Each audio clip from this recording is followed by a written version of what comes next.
Oh, wow. That didn't transition at all the way I thought. Hi, everyone. Oh, No intro hi. on this video. I was normally it plays a video. I don't know what happened there. Did you not have it turned on? The funny thing is I hit the usual button that I hit on my Stream Deck and it just like bam, right into the scene. So, hello everyone. Wow. Welcome to episode 27 of the GVGcast. Happy Friday. It wouldn't be a GVG podcast without some weird thing that we didn't expect to happening. Is your mic on? That's what I'm wondering. My mic is on. I actually Nice. checked it this time. We needed to have something else go wrong because we can't have you have. Exactly. You Yeah. get one. You get one for free. You have to super chat for other technical issues. That was your one free one. No intro on the podcast today. Like I said, my name is Steve. I'm joined, as always, by my good friend and GVG co-founder, Derek Bittner. Ash Paulson is unfortunately unable to attend because he is at a funeral. Before y'all freak out, it's not somebody that he knew really well. It was like a family friend that's kind of like twice removed, like a very tenuous relationship. So Ash himself is not like struggling with a grieving process, but he's doing what he has to do as a good friend. So he's there, and he will not be joining us tonight, but he's fine. His family is fine, and those close to him are fine. So I just want to emphasize that. Anyway, with that out of the way, Derek, how are you, man? I was doing pretty good. Obviously, I was gone we were all gone last week because I chopped my finger. Yes. Did that whole thing for those who didn't know. I was very smart with my mandolin. Then I got like a little sick, and that wasn't good, so I just couldn't really take part. And then just today before the cast, like about 90 minutes ago or so, I was finishing up my script that's coming up. Should be out, hopefully should be out early next week at this rate. I don't know. I stood up after doing all my writing, and my knee is like having this sharp pain, and sucks kind of to move, like straighten out or bend. Like, and the transition is rough. Woof. So I'm icing it right now. Hopefully it's all right. I might have to cut out fresh if it gets to be a bit too much. But I wanted to be here to support and talk, because it's been how long, and Yeah. we're gonna have these shows. Absolutely. Yeah, well, But- I for one am grateful to not be doing this alone this week. And I also, unfortunately, was one of the reasons we didn't do the show last week. My daughter was very ill, and she was running a fever of 103, like at the time that we needed to go live. So that was a no-go for me. I spent the whole weekend nursing her back to health, only for her sister to then get sick. That's how and it then goes. and then repeat the process. So, and somehow, and I'm just putting this out into the universe, I'm thankful I didn't get sick, which almost never happens. Like, my kids both got sick, and I dodged that like I was in the Matrix. So I'm super happy that somehow I'm here and healthy. Before we continue, I see live audience chat popping off. Happy birthday, Top Dog! Happy birthday. Happy birthday to you. Much love from the two of us here at GVG, but the other four of us that aren't here would agree with us.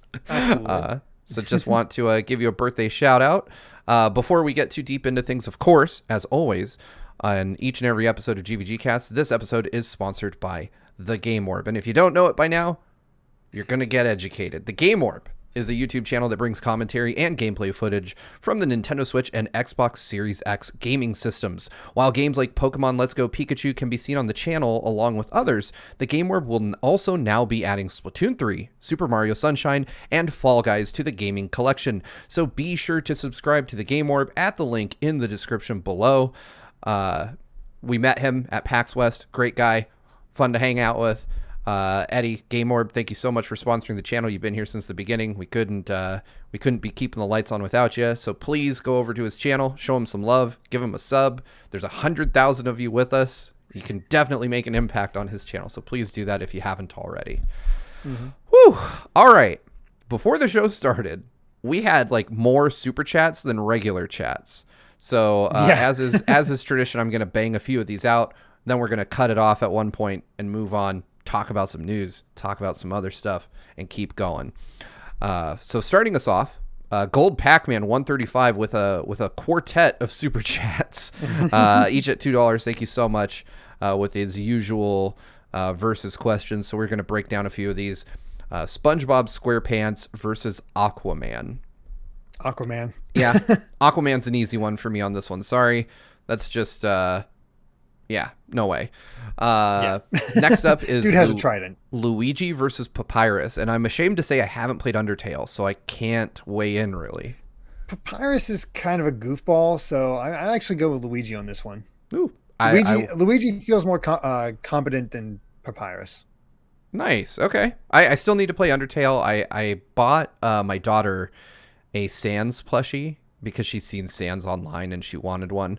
And then I realized like I should probably get the game and just play that so I understand what I just bought her. So at some point I'll pick it up when I have the time.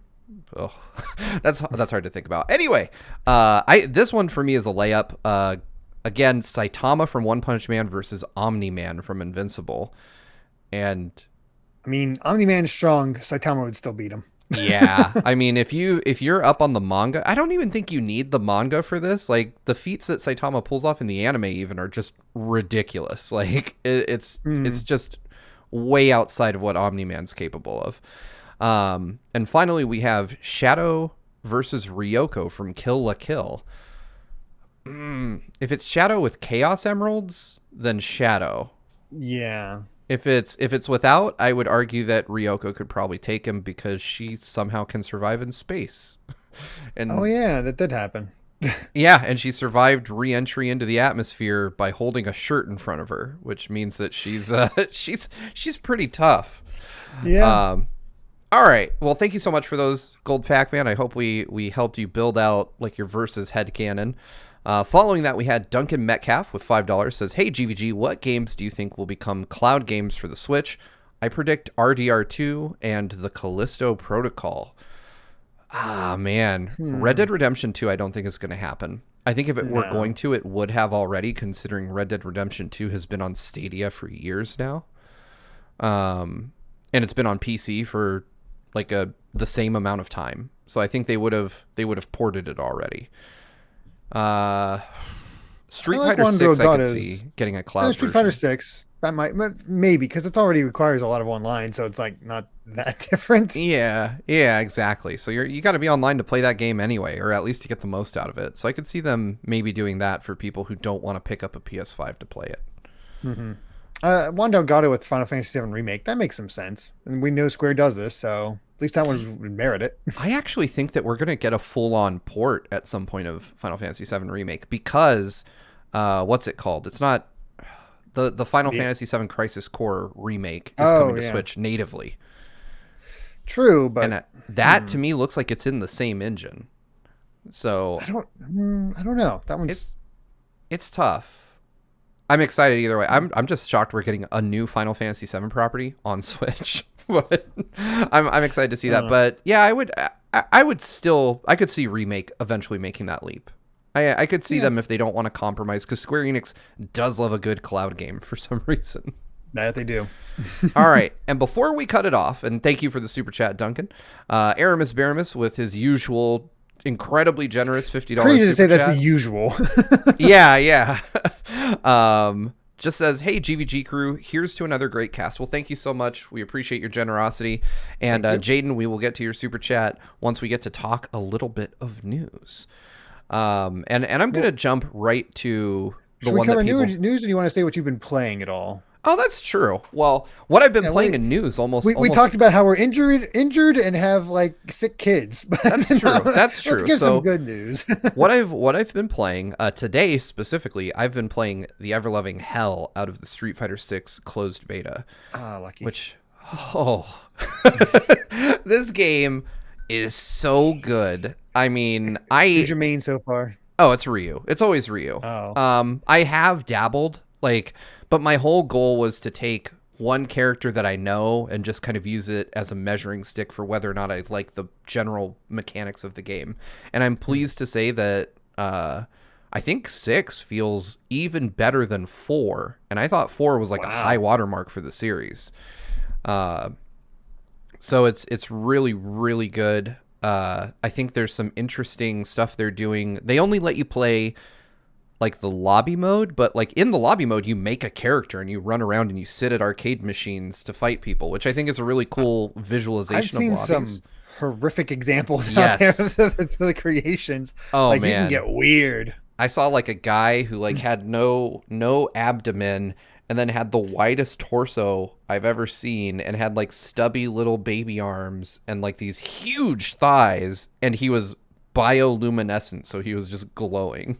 It was really weird. I am not that creative.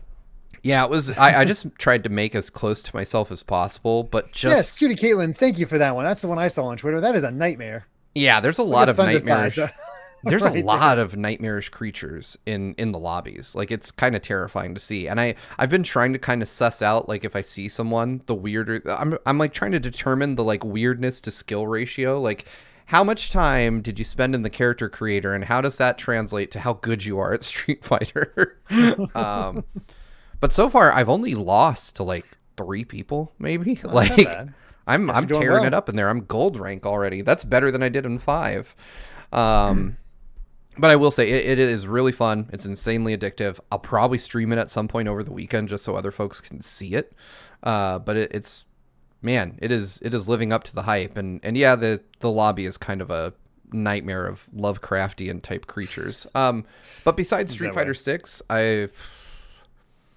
I've been trying to play more Splatoon, but honestly, I've had a kind of a week where I've just not picked up the controller very often.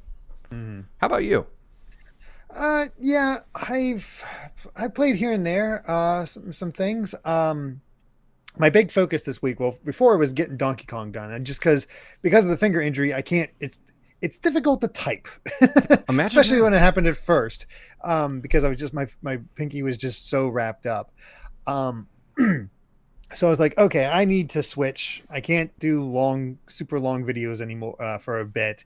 So let's just look at my list of short videos that I've been wanting to crank out. So that's when I finally got to do my Donkey Kong video, and I'm super happy that's doing so well. I did not expect it to just have that much legs. So that's been pretty cool. I'm like I said, I just finished a script for the next video. Should hopefully be out next week, early next week. Any hope? The script is definitely the longest part. The rest of it should take not too long at all to put together. And all I'll say is it's GameCube related. So Nice. look forward to that. And then as far as playing, I've slowly been chipping away at Xenoblade, but when I play Xenoblade, I want to play it on the big screen and just enjoying it. That's kind of hard to do. So thanks to that recent Switch sale, Amy and I pulled the trigger and got the Atelier Ryza game. Oh, Which nice. you might remember from our first introduction to Ryza because of that stream where they had the Yes. cosplayer on. That went But the oddly game- viral. Like we had a lot of Yeah. people retweeting us being confused at what we were seeing. Yeah, we did. But the game is honestly pretty good. It's so low stakes that it's like, okay, I can play this on wherever or have it constantly interrupted by Kai while watching him. That's not a big deal.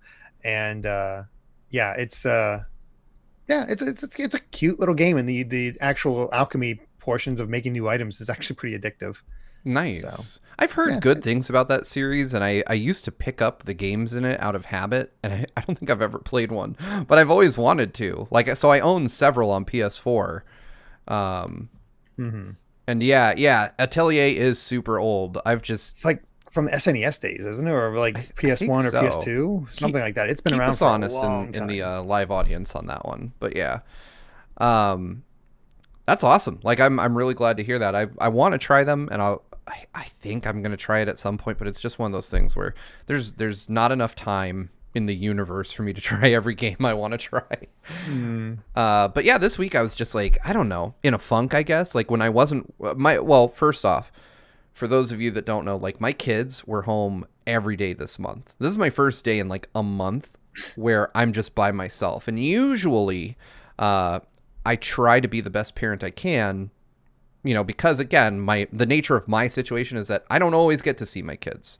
So when they're home, I try not to play too many video games or anything. Not because I think that's like a bad thing, but I don't want to spend their waking hours like distracted by something that's just for me. So if I'm going to play a game, it'll be one I'm going to play with them. Like, so we play Fortnite a lot because that's what my girls like. And so I'll play that with them, and I'm terrible at it.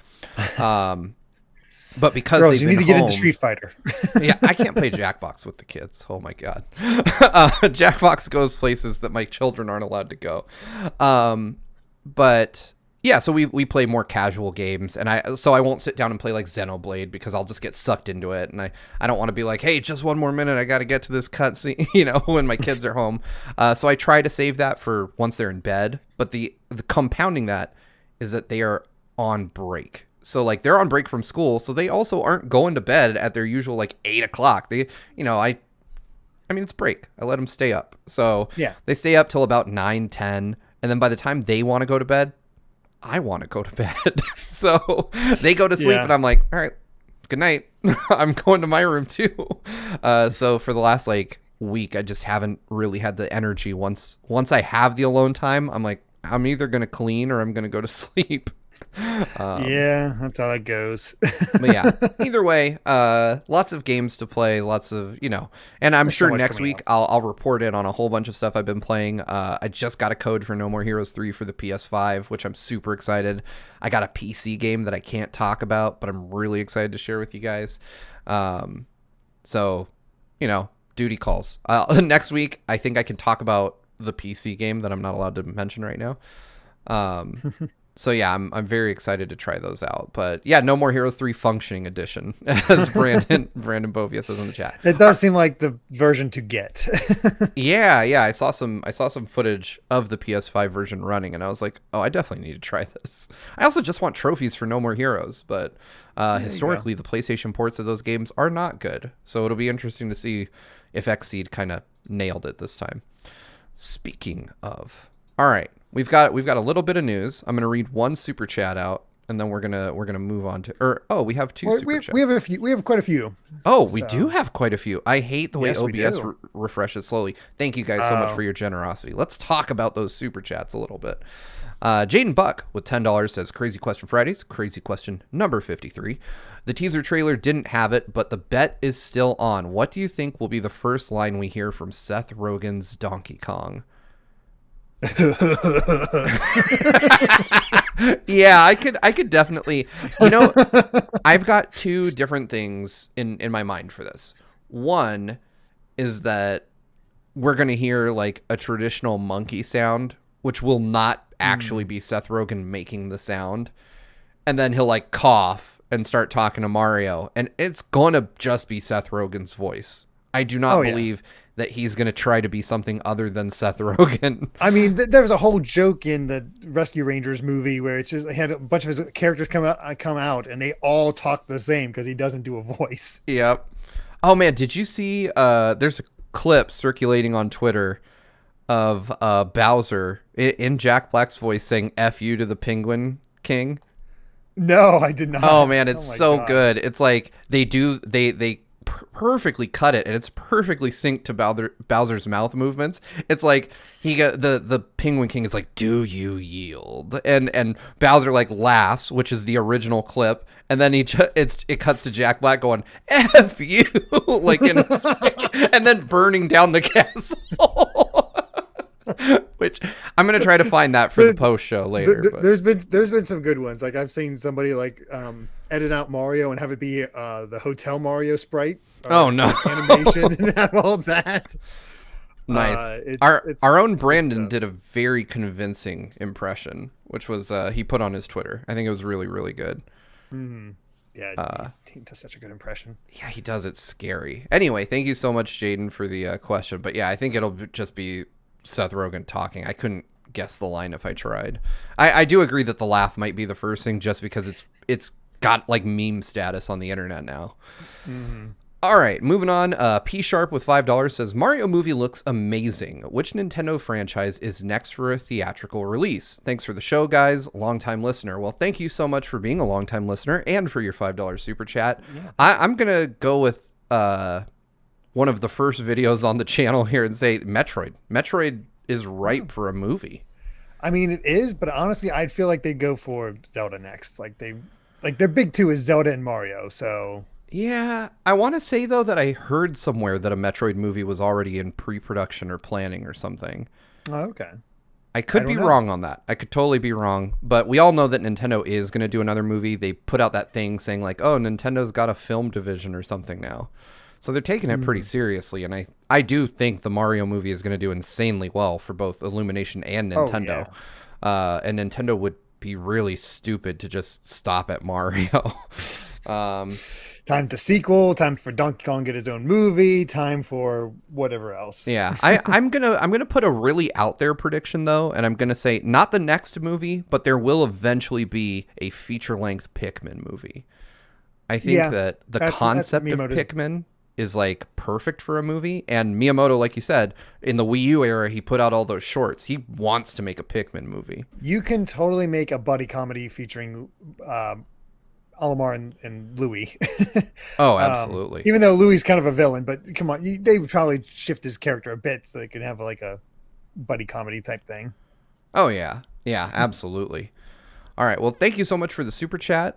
Next up, we have Love Hugh, which that's a cute name That's a with a good one. $5 super chat. Says weird IP mashup you would want to see. I would love to see Bayonetta cross Sonic. It makes a lot of sense if you think about it. I am actively thinking about that. I'm trying to put it together. But I'm not a big Don't Bayo know. person, so there might be some obvious thing that I'm just not seeing in my mind's eye. I'll go dark. Splatoon and Sushi Striker. Oh, God damn. That is brutal. Hmm. uh, I'm still going to say what I said last time this question came up, and I'm going to go with Metroid and Star Fox.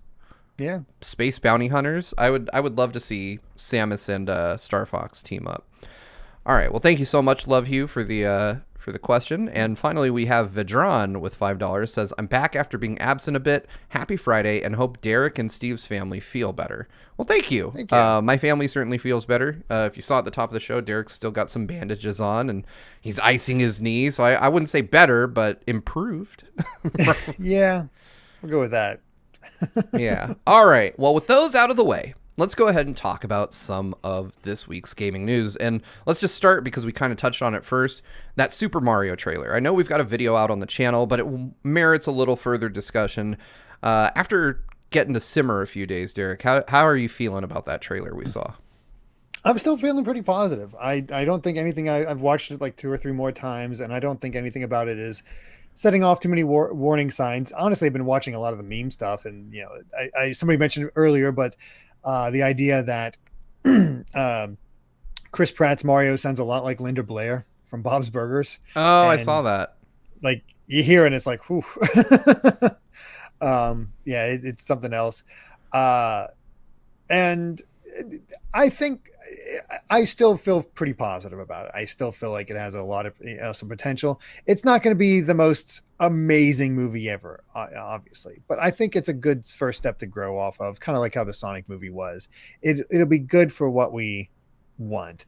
And the other idea, I see a lot, even Daniel saying, Bowser carrying this movie, or carrying the trailer. It's like, well, I think he's kind of designed to carry the trailer Yeah. based on the amount of screen time.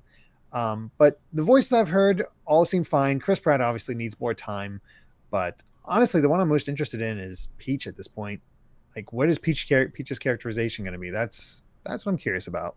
Yeah, I'll say I kind of mostly agree with you. I watched the trailer a couple more times, and I've been watching online, and I'm surprised to see that the reaction is mostly positive. I do see some people who aren't enthused about the movie.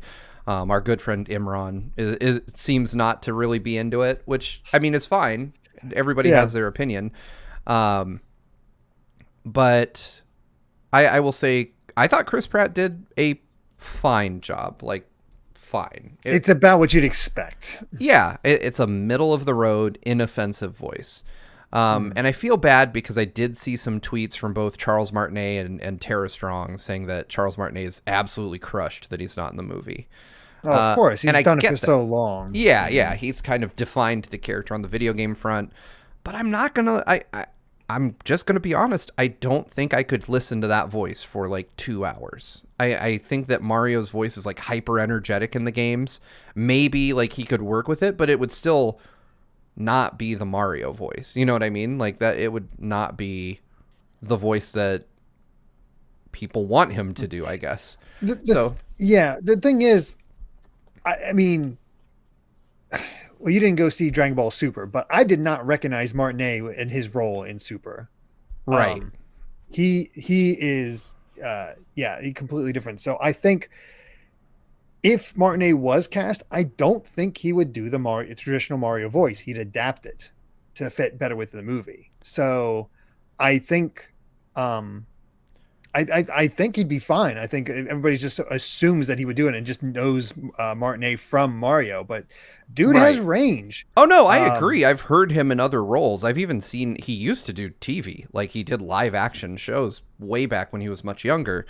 But that's kind of my point though, is that Martinet in the movie wouldn't be doing the Mario voice. Like he'd be Right. doing a different voice. And so I think, But at least it would still be Martinet. oh, I agree with that. I feel like on a personal level, he should have had first right of refusal on taking the role. And I don't know, maybe behind the scenes he did audition and maybe they didn't like it. I don't know. Obviously, there's a whole story there, I'm sure. I mean, there's also, you want your title character to be a big name because this is Right. that type of movie. Right. That's the thing I dislike. And I feel bad for Charles about that because, but I mean, when it comes down to marketability, people are going to say like, oh, parents that aren't us, that didn't grow up with this might say, oh, I'm not going to take you to see that movie. I don't care about anyone in it. But if they see Chris Pratt, they might say, oh, well, I know that guy. I like him. He was in Guardians of the Galaxy. And that's just an unfortunate, not the greatest reason, but probably why it happened. But yeah, I did see the French Mario, which sounds smack dab on. Like it sounds like Martinet learned French. So, I don't know. I think that there's probably, I feel bad for Martinet, but I understand the rationale. Like I understand the reasoning for it. I hope that they do some Snyder cut kind of weird deal where eventually Nintendo lets Martinet come in and redub the movie and we get it released like years later down the road.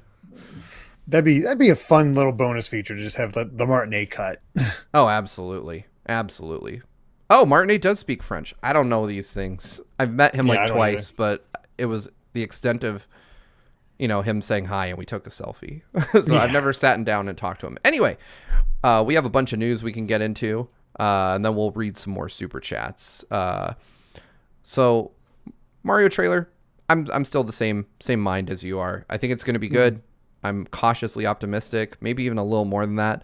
But we got to talk a little bit about Bayonetta. I feel like this flew by me this week. I didn't realize that this was a big deal because, as I mentioned to you before we went live, I'm not a huge voice actor person. Like I don't know them by name. I love a good performance, but it's like it's the same with composers. Like unless you're like in that top 0.01%, I probably don't know you by name. Like even if you've made a bunch of stuff that I love. And it turns out, so for those of you wondering, Bayonetta in Bayonetta 3 is voiced by Jennifer Hale, who I will throw it to Derek is apparently an extremely prolific voice actress. God, she's been in everything for years, but more recently, she video game wise, she is most known for FemShep in Mass Effect and Rivet in Ratchet and Clank Rift Apart. She also is the official voice of Cinderella nowadays. Like anytime Cinderella shows up, it is Jennifer Hale. And she is just everywhere. She is amazing. So she is obviously a fantastic voice actress, but for whatever reason, the role is switching to her from the typical voice actress from the first two games, which is Helena Taylor. And Helena Taylor does a good job. Like she is Bayonetta to a lot of people. And I wish I knew why they're changing it.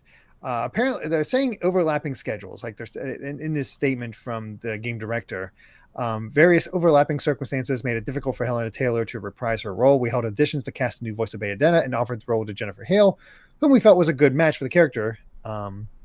Understanding concerns about changing the voice, but her performance was way beyond what we could have imagined. So I will say I was in the room when Brandon played for our preview, so I did get to hear the performance a little bit. I thought it was great. I think that Jennifer Hale is extremely talented. I know her from Rivet, and I think she did a great job there. I think she did a great job as Bayonetta from the little voice clips I got to hear, because Nintendo let us play the game. Well, let Brandon play the game with me in the room for 12 minutes. But so we played a very short portion of the game, but I thought she did great. I thought she did an excellent job. Yeah. But I'm also not the world's most hardcore Bayonetta fan, so I don't know. Even I'm reading through this. It all comes from a Game Informer preview, and they said it's sometimes indistinguishable. So okay, I feel better, because I was going to say I've played Bayonetta 1 and 2, and I played, I listened to Bayonetta 3, and I didn't realize it was a different person. I was like, oh, it's Bayonetta. Bayonetta's Bayonetta. If they hadn't come out and said this, I would have started playing the game thinking it was the same person. Fair enough. But I don't know. It's one of those things where it's it's just shame for, voice acting changes. And it's a bit of a hot topic issue right now because of another voice actor, because of unions and whatnot. Yeah, so. and it's hard to say what the exact reason is. It could very well be. I mean, if the overlapping schedules thing is true, it might just mean that Helena Baker was on a project when they needed to record Bayonetta's voice lines. She might have already been contracted for something else, which I hope so. I hope that's the case. Make that money, both of you. Yeah. But Bayo 3 is shaping up to be pretty damn good, in my opinion. I think it's going to be an awesome game. Good. Yeah. Probably going to be my Halloween game this year, and it's hard to believe that's Bayo 3 is 3 weeks away as of today. So that is not very long. It's coming up so quick. It's ridiculous. Yeah, I'm excited to play this. I think that it was it was a good casting choice. I think that Bayonetta 3 is shaping up to be an awesome game. The opening that I saw Brandon play was just mind-blowing. If you want to hear all about the details of that, there's a video on the channel. Go check it out after you're done here. Anyway, let's get to a little bit more news. We got a couple more stories we can talk about, and then we'll do some patron topics to close out the show. But I wanted to talk about the next Splatfest, because I feel, Derek, this is right in your wheelhouse. It is, but I also feel like this is probably where we're going to be most divided as far as if we care about all choosing a united front. Because we're going to be divided for sure. For sure. And I think we should just go for it this time, because it's a Pokemon theme one, which we all kind of expected. But rather than the starters themselves, it's the typing. So now it's all your waters, all your fires, all your grass against each other. And I'm Team Water. Ooh, I'm Team Fire. Ooh. The funny thing is, the only gen where I didn't choose Fire was Gen 1, because I thought Charizard was ugly. But I chose Squirtle in Gen 1, but every gen since I've chose Fire. I don't know what it is, but I've always liked the designs for the Fire starters. It never was a strategic thing. It was always just, I always thought that the Fire one looked the coolest. So yeah, I think it's going to be very, very divisive. I think it would have been easier if it was just Gen 9, but specifying just the types in general across all Pokemon history, that's brutal. I'm pretty evenly mixed as far as all the starters I've picked over the years. But I just thinking about the designs, I tend to just enjoy the water starter designs the most. It's fair. Squirtle was my first. Totodile was my second. It's just it's a good type. There's a lot of good water Pokemon in there. See, I think Blaziken is probably one of my favorite starters. And then I really like Cinderace. I thought that design was really cool from Sword and Shield. It's. I mean, at a certain point too, it feels like I got you on the water starters though. I did like Inteleon. I thought Inteleon was really cool, especially Inteleon when was he cool. goes full sniper with the.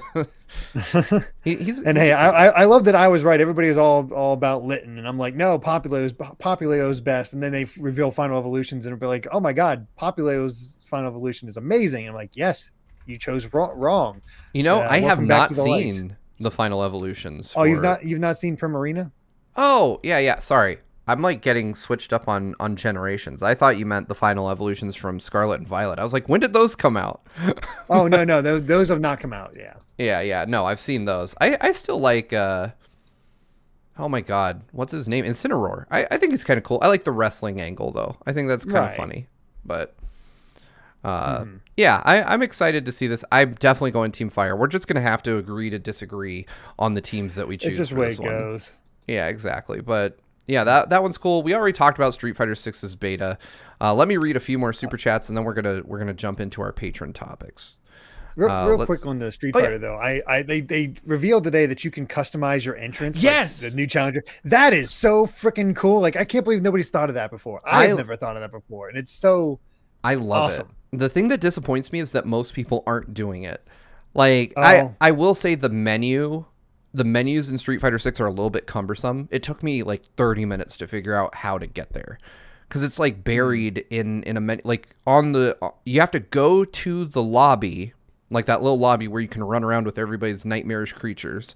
And then you have to push triangle to look at your card, which to me does not say like splash screen intro, whatever, and then from there you have to choose a character and then you customize the card for that character.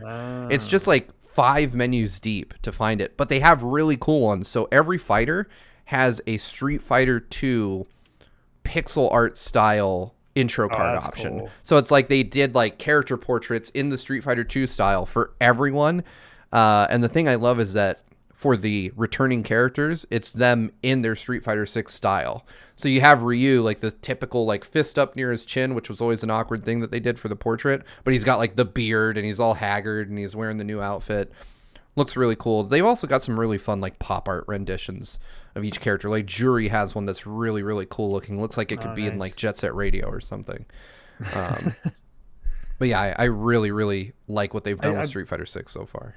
I definitely want to check it out. It's like a lot of the ideas they've had in there is pretty cool, and yeah, I just want to check it out. Yeah, it's shaping up to be really good. I think there's a lot that Capcom needs to learn from this beta. I'm surprised that it's up and running and hasn't crashed. Wow! But it's like I get a communication error every time I go from like a match to a lobby. It just works. It works though. Like it shows the error, but then I'm able to play the game. But it happens every single time, like clockwork. It's very bizarre how they have it set up. So I try to usually do runbacks with people. The automated announcer in Street Fighter 6 is also really, really cool. Like it sounds like just a real person. Like they got the audio clips to make it sound really close to like somebody actually live commentating your game, which is, I mean, it's not for everyone, but it's kind of neat. Yeah. All right. Cool. Cool. Let's read out a couple of these super chats real quick. Alan Wilkinson with £2 says Mario Movie 2, Doki Doki Mario. Mario 2 being adapted to a movie would be interesting to me. Would they go the wart route? That's a good question. I kind of doubt it. I feel like they would have to explain away the dream angle beforehand. I don't think they would do the dream angle, I'll be honest, because Shy Guys are real things. Well, that's true. Shy Guys are real. So hopefully that... Oh, man. I am like... I saw someone behind you for a sec, and I don't know what it was about my lizard brain, but I was like, someone's behind me. I have that feeling whenever your daughters show up. I was like, oh no, Steve, you're being invaded. Intruder. Exactly. All right. Mr. Fox Hat with $5. Real quick. Oh, yeah. Do you just want the physical copy for him so you can just use his 3DS? You asked for the trilogy. Mm-hmm. If you go to... I have the physical version of on DS. Amy's son has started getting into Ace Attorney. Oh, nice. So he's on the second game. So look under the DS section. Look up Phoenix Wright. It's the second one on there. Derek curating his games library. Of course. I need to get some shelves. I don't have any place to put all my games. It's all right. Everybody say hi to Amy in the chat. All right. Yeah, everybody's saying hi to Amy. Yeah, there she is waving. All right, y'all. Mr. Foxhat with a $5 super chat says, hoping for a video on Conduit 2 one of these days. In my opinion, it is arguably the best first-person shooter game on Wii, not counting Metroid Prime 3, top 10 Wii game for me. That would be interesting. I think it'd be under John's jurisdiction. I was about to say I don't that. have it, and yeah. I've never played it, but it does definitely sound like a John video. Wyatt Montgomery with $4.99. Thank you so much to both you and Mr. Foxhat. Says, just want to say Bowser has always been my favorite character in all of fiction.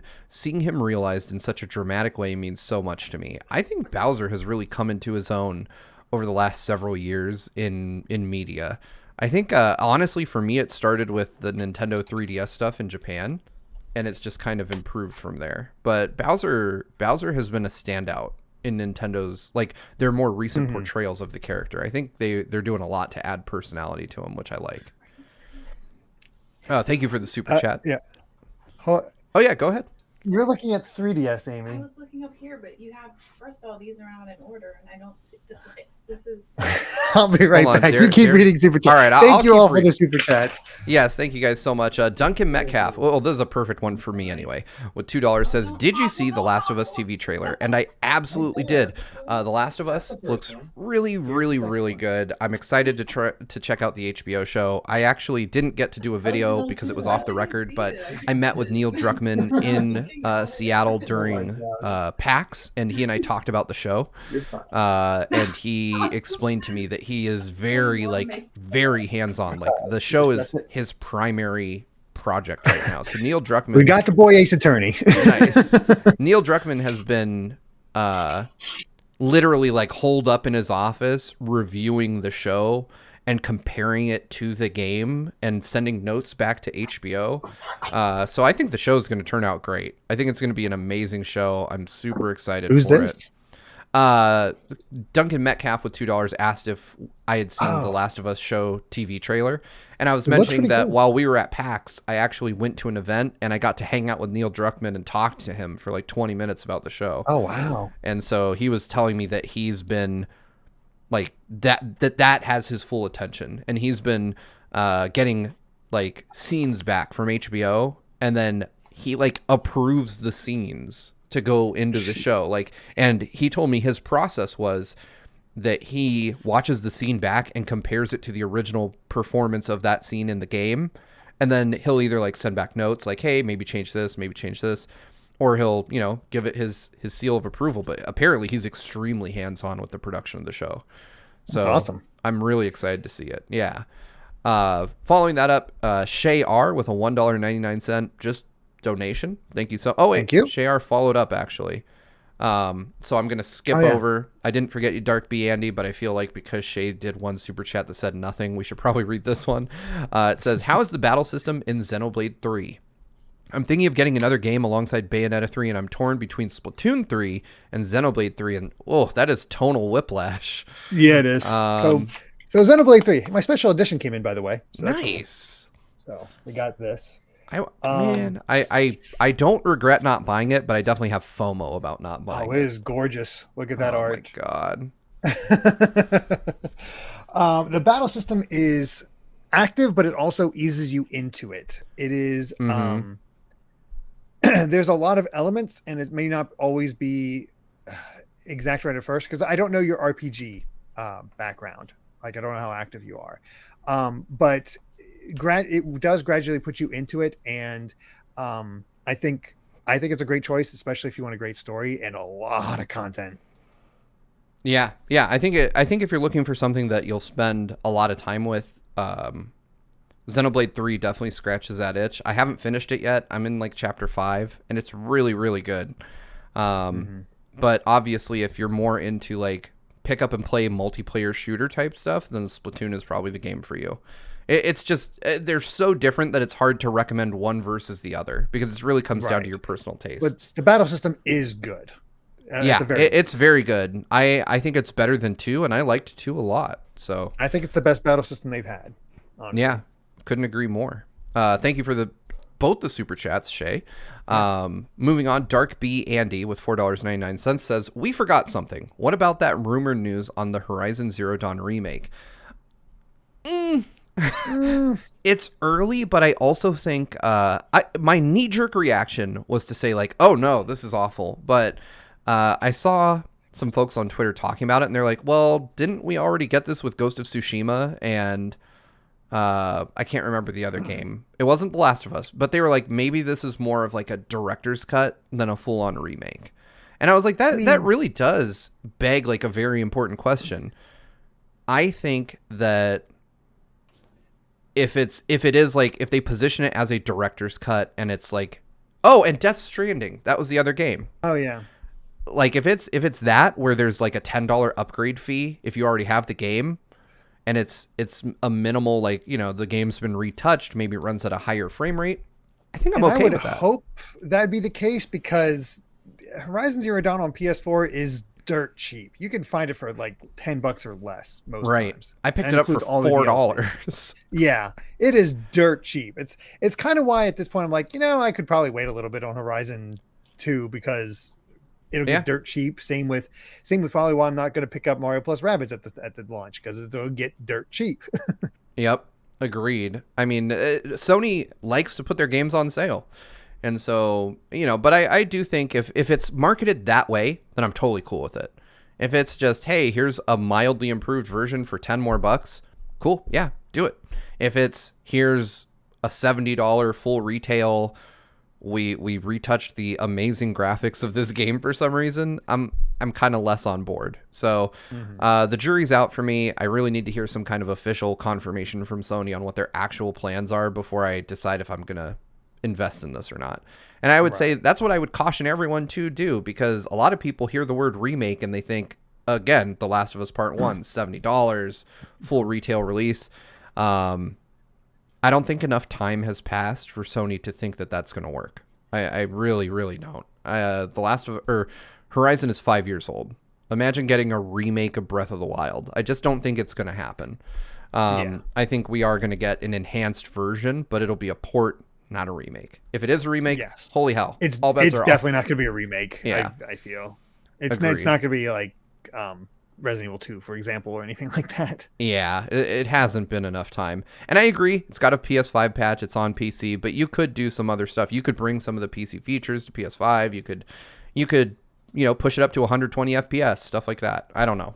Just spitballing, but Ghost of Tsushima I thought was fine. The way they handled that, I thought it was fine. So I'll hold out hope. And Ghost of Tsushima is a lot newer than Horizon. So same for Death Stranding, actually. All right, final super chat before we move on to our patron topics. This one comes from Goron Amber with $10. Says, on the subject of sick kids and injuries, I took an exam earlier today for my certification in pharmacy and passed. I had to cram so much medical, pharmacy, and hospital knowledge into my brain. Well, congratulations. That's awesome.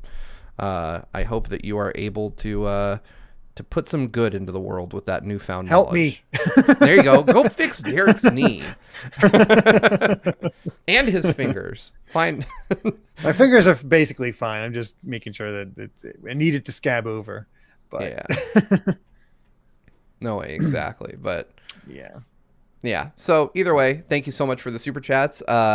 This is the part of the show, God, my hair is everywhere, where we read patron-submitted topics. If you'd like to learn how you can become one of our producers, executive producers, or above, and submit those topics, head over to patreon.com/gvgaming for more information on that. But with that said, Derek, what is your topic this week? So I decided to just have fun with it. I liked Diogo Silva's question or topic. Hey, GVG crew, since it's October, favorite game, film, whatever to get in the mood of this season. As always, stay safe and have a good recovery, Derek.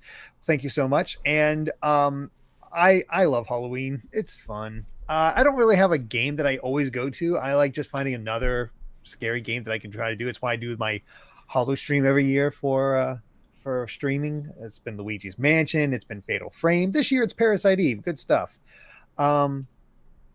And for film, put me in the mood. It's twofold. If I want kiddie version that it just puts me in the Halloween mood, has to be Scooby-Doo on Zombie Island. That is a fantastic Halloween movie. Love that movie so much. And Witch's Ghost is pretty good too, but Zombie Island is definitely better. As far as adult movie, my favorite horror film of all time is The Thing. I love The Thing, and that's definitely my top one. Nice. So for games, I would have to go with Luigi's Mansion, like OG GameCube Luigi's Mansion. I just love playing that game. It's a quick run. It's like 3 or 4 hours. And I've played through it on Halloween a couple of years in the past. I might do it again this year. Who knows? As for movies, though, anything Freddy is like perfect for me for Halloween, especially like the later ones that get really wacky and stupid. I've only ever seen the original. Oh man, they get stupider as time goes on. I've heard. Jason versus Freddy is my favorite stupid horror movie. I have seen that one, and I remember laughing my ass off when the guy is getting high and Freddy comes out like looking like the worm from Alice in Wonderland, and he just pulls out the bong, and the guy's like, "Yeah, dude." That's such a campy movie. I love that movie so much. Jason X, fantastic. Also another really good movie because it plays with like the original tropes of like the old movies. And there's a scene, I won't spoil it too much, but he literally beats someone to death with another person in a sleeping bag. I think that's one of the more famous kills from that one. Yes. Jason X gets ripped on, but it does have some of the more infamous kills of the series. It really does. It's a stupid bad movie, but it's really funny. Like the thing with Friday the 13th is that nobody is safe with Jason because they have. I know in one of the movies, I did a small marathon of Friday the 13th. I think we watched the first 3 movies. Oh no! And they had a dude in a wheelchair. Would you think like, that guy will probably make it. It's a dude in a wheelchair. They're not going to kill him. Nope. Axe the machete to the face and down the stairs he goes. Like, all right. Nice. Jason does not care. Yeah, absolutely. But yeah, I don't know about a kid's Halloween. Maybe Hocus Pocus because my kids love that movie. Oh yeah, Hocus Pocus. Heard mixed things about the new movie. Yeah, I haven't seen it. I don't know. I tend to avoid new kids movies until my kids bring it up. I just pretend they don't exist. Never offer. Nightmare Before Christmas is a really good one though. Right. Yeah, I would probably say my personal favorite is Nightmare Before Christmas for a kid's Halloween movie. Even though it's kind of a Christmas movie, but whatever.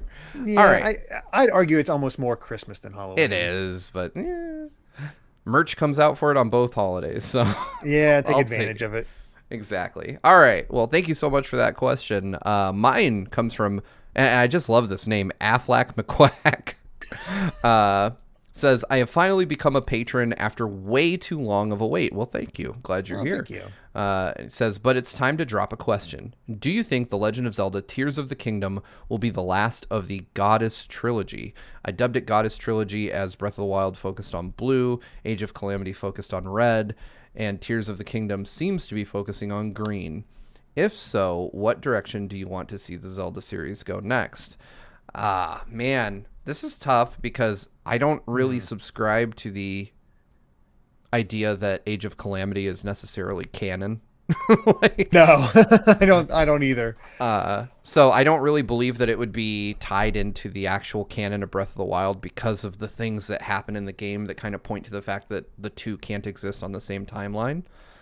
But that being said, I do think that this is the end of whatever paradigm Breath of the Wild created. I think that you have to not necessarily reinvent Zelda, but the setting has to dramatically change for the next game after this. I think that's the big thing is the setting needs to change. And honestly, what I'd like to see them revisit, let's go back to the Spirit Tracks timeline. Let's see how Spirit Tracks evolved and get that sort of steampunkish Zelda game with that new thing where all of a sudden it's like we're maybe the idea is we're settling, like we're expanding Hyrule and we're settling new lands and got to establish new Hyrule or a third Hyrule or just a new kingdom or whatever to bring in some town building elements, bring in the dungeons, clear it of evil, and just sort of, I don't know. I feel like there's ways they could combine a lot of elements and get people really invested in just making your own Hyrule. And I think that'd be kind of interesting. That would be cool. That is not where my mind went with this. I like that idea, though. I was thinking that I want them in the same way that Breath of the Wild kind of is almost a reboot of Zelda 1. And it feels like Tears of the Kingdom might be a reboot of Zelda 2 with the idea that Ganon is coming back to life after clearly being dead. I want a Tears of the Kingdom or a post Tears of the Kingdom game. I'm not going to call it a sequel because it wouldn't be. I want the next game after Tears of the Kingdom to crib the ideas that Nintendo had for Link to the Past. Like, I want a light version of Hyrule and a dark version of Hyrule in a completely open world setting where I could just mess around with it and find different things in different versions of the same areas. So that's tricky for me because so much of modern Zelda for a long time was just the Link to the Past formula with a twist. That's fair. Like, Ocarina of Time is basically 3D Link to the Past, except it's past and future instead of light and dark, and that sort of idea. So it's hard for me to go to Ocarina of Time as not Ocarina, but Link to the Past as something they should do. Now melding that more into the Breath of the Wild style gameplay, maybe the sheer size of it all, that would be fascinating. Yeah. I think scope right there is the biggest thing biggest proponent for doing a Link to the Past inspired Breath of the Wild sequel. Yeah, I can agree with that. I feel like it is a whole lot of game to build. The one thing that I would love to see them do, that I don't think they'll ever do, but I would love to see them actually go for it, is to take the original idea they had for Zelda, and the reason that Link to this day is named Link, but have Link actually be a person from the future who comes to the past, and it turns out like the Triforce is just a sophisticated piece of technology, and just see like, you're this person on the outside that knows that this is just nothing special, but people worship it as like a holy relic, and that the goddesses aren't real. And I think that would be an interesting take for the series. I don't think they'll ever do it, but I would be really excited to see them explore like an almost science fiction-y, super futuristic type of Zelda. That would be really cool. Yeah, that's the hard part when they do this revolutionary thing like this, is like, what do you do next? Where do you go from there? Sort of like the issue with Galaxy, like, you've been to space, what do you do next? Yep, exactly. And I think that's what's going to be interesting about the future of Zelda, is I feel like they've created a brand new formula for Zelda, and now they need to find new ways to make it interesting, because I feel like the most you get is 2 games that feel like Breath of the Wild, and then you need some new hook to add to it. Yeah, some new hook, or they'll need to. I think they need to leave this timeline, because they rarely stick with the same Link for a long time. Like, the longest we got, I believe, was Link to the Past Link, where he got Link to the Past, the Oracle games, and Link's Awakening. Yep. Otherwise, most Zeldas just get maybe 2 games at most. Yeah, it'll be really interesting to see what the next iteration of the hero is. I wonder if Nintendo is finally going to do a female protagonist, because it feels like they kind of tiptoed around the issue with Breath of the Wild. They were like, oh, Link's androgynous, and they kind of let it hang out there for a while. Like, people were openly speculating that Link was a girl, and I think they let that hang for like months before they were finally like, no, Link's a guy. Yeah. So it'd be interesting to see if they actually finally, allow you. I would be down for a Legend of Zelda game where you play as Zelda. I think that would be really cool. Let Link be the one that needs to be rescued for one of these. I don't think we need Linkle. I think Linkle's a cool idea for like a fan servicey deal, but I mean, you've got a bunch of really cool pre-existing female characters in Zelda that I'd like to see get the spotlight more. Yeah, I think a fun idea would be Zelda needing to go through dungeons, gather things up in order to wake up the hero, Link. That would be cool to do that. But then you wake him up, and it's like, well, you're already stronger. You don't need my help. You're ready to take on Ganon yourself. Oh, hell yeah! Have the last thing she does be like, she pulls the Master Sword and she just takes him out. That would be so cool. Yeah. It's like Yeah. you think you're getting ready to raise the hero, but you are becoming the hero. That would be amazing. Oh man, now I want that. That would be such a cool game. All right. Well, thank you so much for the question, Affleck McQuack. Great name. Great name. That brings us to the end of episode 27 of GVGcast. Thank you guys so much for watching. But if you've watched one of these episodes before, you know what I'm going to say next. We could not do this without all y'all's help. Your support means the world to us. It quite literally keeps the lights on. Without you, it would be a dark, dark place. We have to give a special thank you to our patrons at the producer tier and above for helping to make this show happen. There's so many of you. I'm watching the names scroll on screen. I'm just blown away by the amazing amount of support you guys show us each and every week here at GVG. But I do have to give an extra special thank you to our patrons at the executive producer tier and above. And those fine folks include none other than Brandon Bovia, Cutie Caitlin, Fangs, Dan and Twistle, Z Patty, Just Brian, Sky Blue Flames, Eastman 23, Adam O'Sullivan, Richard Herrera, Logan Daniel, Christopher Baque, The D-Pad, Vesmio, Waffle King, Critter XD, Kitty Kong Facts, Angel Martinez, Vedran Hotek, Joshua Hunter, Benny Yao, Azran127, Black King, Pagrema, Geller, Joseph Rutkin, Titus Malvolio, Geeky Griffin, Lucky Wonderfish, Kyle, Wataniac, Top Dog 23100. Happy birthday, Top Dog. Happy birthday. Young Ben Kenobi, Doug Showmix, Andrew Medeiros, Brady Power, Becca, Rocks the Cat, Killamox, Eddie B, Kit Fisto, Jessica Toad, Denith, Sci-Fi Lullabies, Michael McCaw, Nope, Matthew Wong, Goron Amber, Straight Lace, Justin Matthews, Too Much Spaghetti, Bane 400, Ascaron 809, Rioner, Nathan Steele, Spicy Pandaughter, Rain and Clouds, The Game Orb, Dano the Artist, Super Gamer Dude 101, Grantles, Ravelox, my mom. Hi, Mom. Mega Amster, Kane Woolley, Dark Steel 01, Jason Uloa, Jaden Buck, Cystic Warrior 29, DJ Jersic, Dinner Sonic, Derek, that's hard for me to say. Nova the Artist, Colin, Blazestar 25, Mumbling Yeti, Cameron Sharp, Screamo Shaman, Mason Riley, Keel, Willow Pingree, Moon Knight, Ray Clausen, Brendan Hesse, Noah Fitterer, Calvin Atkinson, Ryan's Fault, Brainchild, Pat Pending, Jim Wakelin, Lauren Bond, Longboy Shiggy, Andy Mine P, Ad, Kyle the Monarch, Alpha Lion, Lord Metarex, Kyle Gamer and Barry Rookie, Jay Brox, Salad Dinner, Revolver Axolot, Datboy 64, Blaze Collard, Eric, Danielle Crowder, Alex Westover, Cat Evie Person 5, and last but not least, Lady Maxillary. Woo! That is a list. Thank you all it is. so much for watching. If you Real quick, Oh, yeah, please. we did get 3 other super chats. I just noticed. All right, let's get those out of that. here. Let's get those read.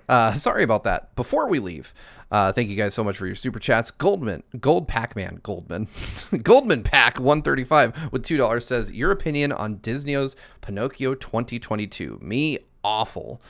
Didn't bother watching it. Fell asleep watching it. I guess I would say I was not deeply entertained, but my kids liked it, and really that's who it was for. So I'm okay with anything that keeps them entertained. Yes, exactly. Let's see. Duncan Metcalf with $5 saying, what was your favorite Smash Ultimate review? I'm biased, and I'll say mine was Sora. I think we freaked out the most at Sephiroth. So that one's definitely up there. Banjo definitely up there. So, I mean, I love Sora, but I don't know. I remember just being sort of dumbstruck on that one, so it's hard for me to remember. But yeah, I remember just us popping off on Sephiroth was pretty great. Yeah. This next super chat, I feel like Tommy Dianoth is a little mad at me. With Canadian $5 says, any other ways you can make me hate Neil Druckmann, Steve? I don't think I heard all that awful butt kissing to that horrible man and crap show. Sorry? I mean, I talked to him about the show, and he said he was working on the show. That's what he was doing. Yeah, sorry. But I mean, how does this butt taste? Good? I imagine so. Okay, just checking. I think we had pants on when we talked. I don't know. Dang It was in Seattle. You Anything's fail me, possible. Steve. Yeah, next time I'll make sure it's a no pants party. I mean, what was I thinking? All right, folks. Thank you so much for watching GVGcast. We are out. We're going to head to our Patreon-only post show. You want to find out more about how you can join us over there? Patreon.com/GVGaming is where the answers lie. Thank you all so much for watching, and we will see you next Friday for the next episode. Until then, bye, everyone. Bye. I don't know where my credits button is, so we're just going to stop here. Bye.